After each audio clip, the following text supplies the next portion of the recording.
गांधी सेतु पर कितनी नरबली चाहिए सरकार को? आप मुझे बताएं कि जो नरबली का सिलसिला है गांधी सेतु, जो जिंदा भी रहते हैं उस पुल पे वो काम करने लायक नहीं रहते हैं। गांधी सेतु बचाओ ये एक आंदोलन है, कहिए तो एक मुहिम है, जिसके सूत्रधार डॉक्टर बी मृणाल झा हमारे साथ लाइव बने हुए हैं। डॉक्टर मृणाल से हम जानने का प्रयास करेंगे कि क्या है ये आंदोलन और क्यों उन्हें गांधी सेतु बचाओ नाम से एक आंदोलन की शुरुआत करनी पड़ी। डॉक्टर साहब, सबसे पहले आपका स्वागत है। हम जानना चाहेंगे कि क्यों गांधी सेतु बचाओ नाम से एक मुहिम या एक आंदोलन आपको करना पड़ा है। ये जो गांधी सेतु है ये बिहार की जीवन रेखा है सच्चे अर्थ में यदि कहा जाए तो, और इसका एक लेन बंद रहने के कारण भयंकर भयावह जाम की स्थिति बनी रहती है। जो मानव पीड़ा हमने देखा है उस पर लोगों को झेलते हुए, जाम के कारण जो सैकड़ों मरीज एम्बुलेंस में दम तोड़ देते हैं, कई लोगों की ट्रेनें और फ्लाइट्स छूट जाते हैं, कई लोग की परीक्षा इंटरव्यू समय पर नहीं पहुंचने के कारण छूट जाता है। इसके कारण बहुत ही कठिनाई का सामना करना पड़ता है। बहुत सारे उद्योग धंधे बंद हो गए हैं या बंद होने के कगार पे हैं।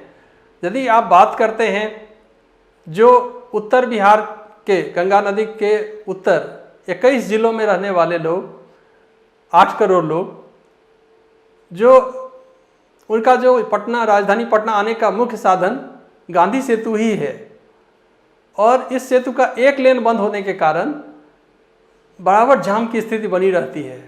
ये जानलेवा जाम को देखते हुए, चूँकि मैं चिकित्सक हूँ, पति पत्नी दोनों डॉक्टर हैं हम लोग, और हाजीपुर और पटना पिछले 2 दशक से आते जाते हैं, इसी क्रम में, आने जाने के क्रम में हमने मानव जो पीड़ा है उसको देखा है और खुद भी झेला है। और मेरे मन में पहले भी इसके लिए हम बहुत कुछ करते आए हैं। हमने उस पर यात्री शेड सह कंट्रोल रूम बनाया है जो पिलर संख्या 1, 8, 16, 24 और 32 पे है, जिस पे कि जो उस पर पुलिसकर्मी होते हैं वो ड्यूटी करते हैं खड़े होकर के।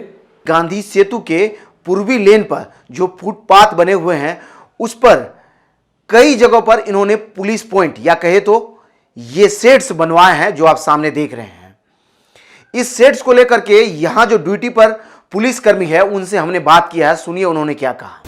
राहत तो है सर, धूपा में बसते हैं, बरसात से बचते हैं, थोड़ा किसी को देखते हुए ड्यूटी भी निभाते हैं हम लोग। नॉर्मल आदमी तो आधे घंटे में ही बेहोश हो जाएंगे, इतनी तेज़ धूप लगती है वहाँ पे, और सर्दी में बहुत सर्द हवा चलती है वहाँ पे। बारिश में 6 किलोमीटर लंबा पुल होने के कारण आप भाग नहीं सकते हैं, अपना सर नहीं छुपा सकते हैं। मैं आपको ये बताऊं कि यदि हमने सुना है बचपन से कि काला पानी की सज़ा बहुत टफ होती है, लेकिन यदि किसी को काला पानी का सज़ा देना हो तो उसको गांधी सेतु पे 8 घंटे ड्यूटी करा दीजिए। मैं बहुत ही शुक्रगुजार हूँ उस पुलिसकर्मियों का, उन पुलिस के जवान का जो 8 घंटा उस पर ड्यूटी करते हैं। वहीं गांधी सेतु पर जो लोग जाम में फंसते हैं उनके टाइम को अगर रुपए में कन्वर्ट किया जाए तो डॉक्टर साहब बताते हैं कि हर साल गांधी सेतु के जैसा एक पुल गंगा पर बनाया जा सकता है। मैं आपको बताऊं, गांधी सेतु पे प्रतिदिन 5 लाख से ज़्यादा लोग सफ़र करते हैं और भयंकर और जानलेवा जाम के झेले को विवश होते हैं। 5 लाख लोग यानी महीने में 1.5 करोड़ लोग इस जाम को झेलते हैं।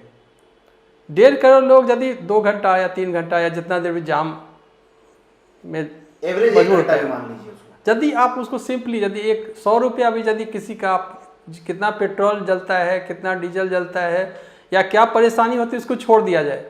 यदि सपोज कीजिए कोई डॉक्टर या कोई इंजीनियर या कोई मीडिया के आदमी यदि 3 घंटा जाम में फंसते हैं, क्या उनकी मजदूरी 100 ही रुपया होगी? कहीं ज़्यादा होगी, उससे ज़्यादा।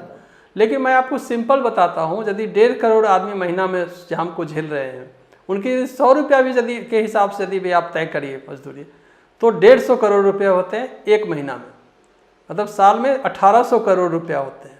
जो कि गांधी सेतु, एक नया गांधी सेतु हर एक साल 1 से ज़्यादा गांधी सेतु बन सकता है।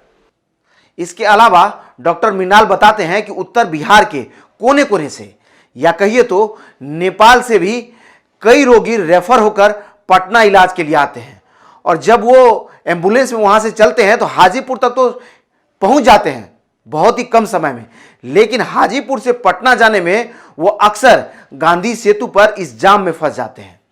ऐसे में कई रोगी तो एम्बुलेंस में ही दम तोड़ देते हैं, तो कई लोग ऐसे हैं जो इस जाम में फंसकर अपना इंटरव्यू गंवा बैठते हैं, तो कोई अपनी नौकरी गंवा बैठते हैं। जो नरबली पड़ता है वहाँ पे सैकड़ों एम्बुलेंस, आप पूर्णिया से, कटिहार से या आप नेपाल की तरफ से, किसी भी कोने से, आप सारे जगह के रोड अच्छे हैं और अभी आप किसी भी बिहार के किसी कोने से 3 घंटे में आप हाजीपुर आ जाते हैं।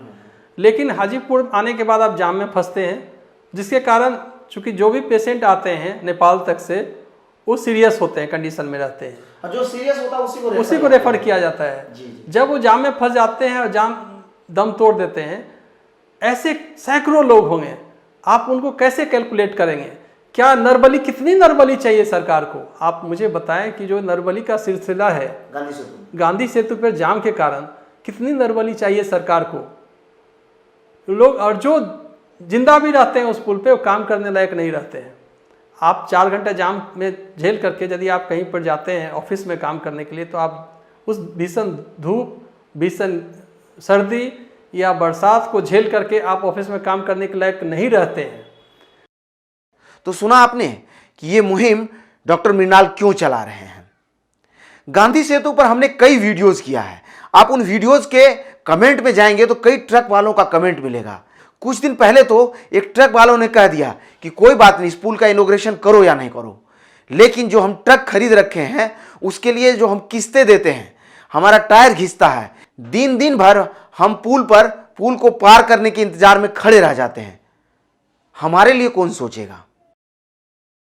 गांधी सेतु बचाओ इस मुहिम के साथ अब डॉक्टर मृणाल कहते हैं कि जो पश्चिमी लेन शुरू हो रहा है, इसके शुरू हो जाने के बाद पूर्वी लेन को तब तक नहीं तोड़ा जाए जब तक कि गांधी सेतु के समानांतर जो एक और पुल का प्रोजेक्ट पास हुआ है वो बन ना जाए, क्योंकि जब पूर्वी लेन को फिर से तोड़ दिया जाएगा तो फिर से इस सेतु पर कहिए तो बिहार के लाइफलाइन पर जाम का माहौल बन जाएगा। जो कोरोना का बीमारी है अभी ये है, और भी यदि पूरे मार्च से अभी तक की बात करें तो 60 लोगों की जान गई है, लेकिन उससे ज़्यादा लोग पुल पे वैसे ही दम तोड़ देते हैं। दूसरी बात है कि जो आप वीआईपी लोगों का कह रहे हैं, वीआईपी लोग अपने लिए ही दीघा पुल बनाए हैं। सो रहता तो उस पर बस और ट्रक का परिचालन वो लोग जारी रखते और लोगों के कष्ट नहीं होता उतना। लेकिन जो दीघा पुल है वो वीआईपी पुल है, वीआईपीओं के लिए बना है, जिनके पास की अपनी गाड़ियां हैं, वही लोग केवल उधर से जाते हैं। इसी क्रम में माननीय प्रधानमंत्री जी, माननीय मुख्यमंत्री जी और हमारे जो पथ परिवहन मंत्री हैं, पथ निर्माण मंत्री हैं नितिन गडकरी जी, और नंदकिशोर यादव जी को भी पत्र भी लिखा है, मेल भी किया है, और कई जगह हमने पत्र लिखा है कि ये जो मानव पीड़ा है उसको देखते हुए अभी गांधी सेतु का दोनों लेन चालू रहे। तो देखा आपने, ये उन लोगों की लड़ाई है जो इस पुल पर रोज जाम में फंस जाते हैं, या वैसे परिवार के लिए लड़ाई है जिनके चाहने वाले या जिनके रिश्तेदार एम्बुलेंस में फंसकर इस पुल पर जान गंवा बैठते हैं।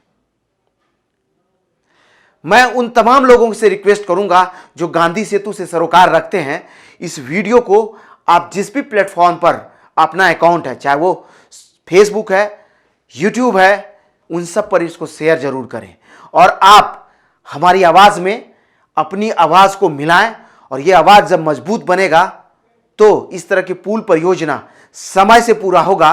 15 साल के सुशासन में एक गांधी सेतु रिपेयर नहीं हो पाया, तो नए पुल के बारे में हम कैसे सोचें? अगर आप भी हमारी इस मुहिम का समर्थन करते हैं तो सोशल मीडिया पर आज ही हमसे जुड़ें। ट्विटर पर डॉक्टर बीजा मृणाल को फॉलो करें, साथ ही फेसबुक, इंस्टाग्राम और यूट्यूब पर गांधी सेतु बचाओ 2020 से जुड़ें। उत्तर बिहार की इस भयावह समस्या के निराकरण के लिए उठी इस आवाज को और मजबूत बनाते हैं, क्योंकि अब इसे सिर्फ किसी राजनीतिक दल या सरकार भरोसे छोड़ना निरर्थक है।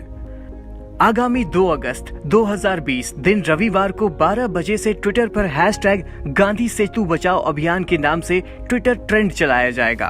कृपया इस ट्रेंड में हमारा समर्थन करें और उत्तर बिहार के 8 करोड़ लोगों के हित में शुरू किए गए इस अभियान में अपना सार्थक समर्थन दें। धन्यवाद।